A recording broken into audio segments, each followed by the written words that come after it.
In this box here, I've got a KUMA system. Like I said, I'm going to do a full video going through all of this, and basically everything I've just said, the reason why we need to have this Wi-Fi. We'll go through the setup and the installation of this system, and then we'll compare speed tests and things like that between this system and my phone and stuff like that. But I wanted to add it quickly into this video because I'm starting to think it's not just for the Boxer. I think this is an essential item as well, especially when you're wild camping and you're a bit out of the way. Mainly because we've got this antenna here. This antenna sits outside the vehicle, and then we're getting a nice clear 4G signal there as well. This here is the router kit.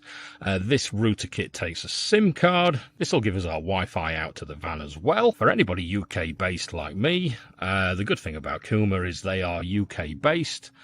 So buying from these guys, you get the support of a UK number. So you phone them and you actually get through to somebody in the UK straight away. Really good support, and you know you're supporting a UK business.